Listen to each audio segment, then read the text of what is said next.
Hey guys, welcome back to my channel slash Facebook page because I know it's gonna go on my Facebook eventually. Let's talk about adult onset Still's disease, also known as AOSD. So adult onset Still's disease is a rare type of inflammatory arthritis that affects your whole body. It causes joint and muscle pain, a daily fever, and a rash. It can also cause other systemic, meaning whole body symptoms. AOSD is an adult form of juvenile Still's disease, which was known as GIA, which is juvenile idiopathic arthritis. It typically occurs in younger adults between the ages of 16 and 35. Like GIA, the condition may be temporary, lasting less than a year, or may come and go for a long time.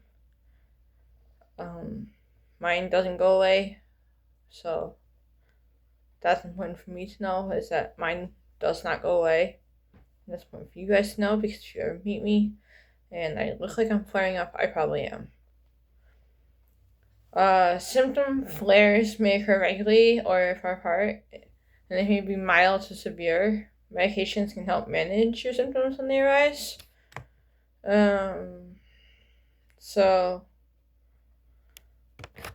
types of Still's diseases. So there's actually different types.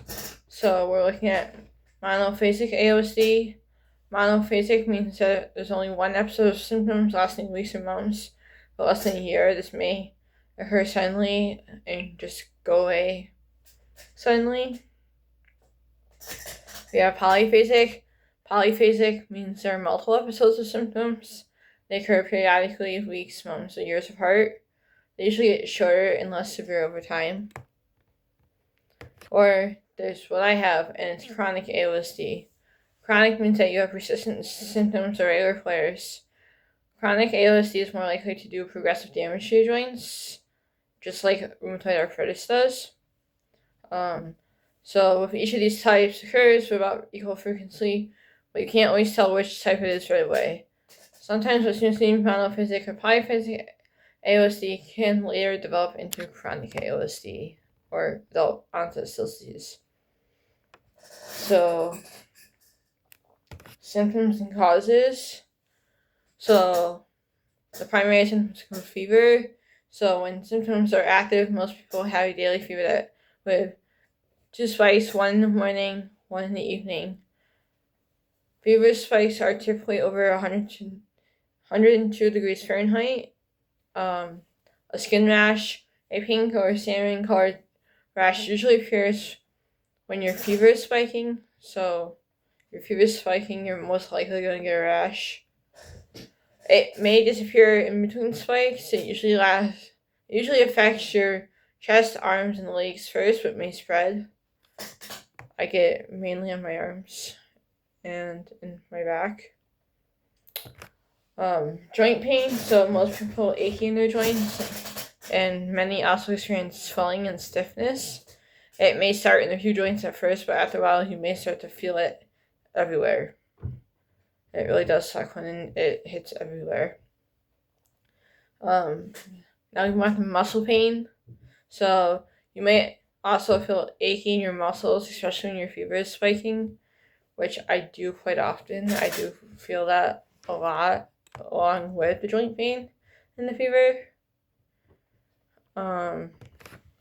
Some other common symptoms include sore throat, abdominal pain, fatigue. So now we move on to what does adult onset Still's disease feel like. At first, adult onset Still's disease might feel a lot like a virus or the flu. Symptoms like a fever, body aches, and a sore throat resemble many common illnesses. You and your healthcare provider might become more suspicious when your symptoms still haven't gone away after 2 or 3 weeks. What causes onset Still's disease? Inflammation in your body causes the symptoms of adult onset Still's disease. Your immune system usually generates inflammation to fight infections and heals heal injuries. It's supposed to be a temporary intervention, but in certain diseases like AOSD, the immune system malfunctions and generates inflammation continuously, even when there's no infection to fight or injury to heal. Researchers still don't know exactly why this happens. Like juvenile Still's disease or juvenile idiopathic arthritis, adult Still's disease is idiopathic, which means the cause is unknown and it does not appear to be genetic.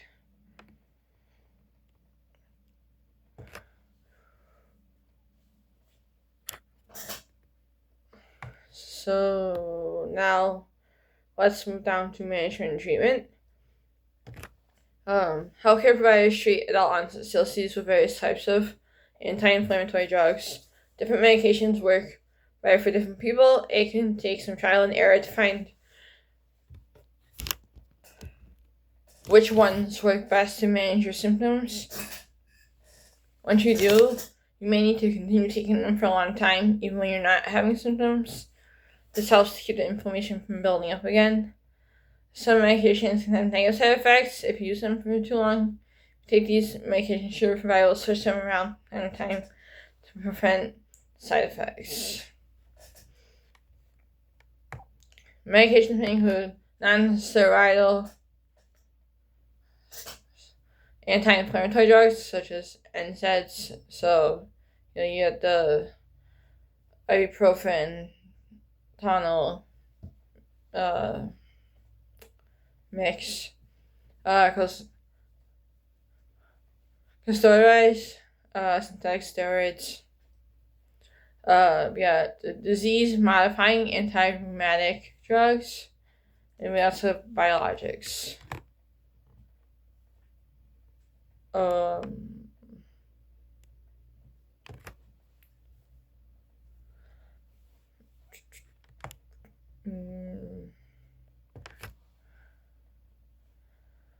So yeah, that is a little bit about AOSD and adult onset Still's disease.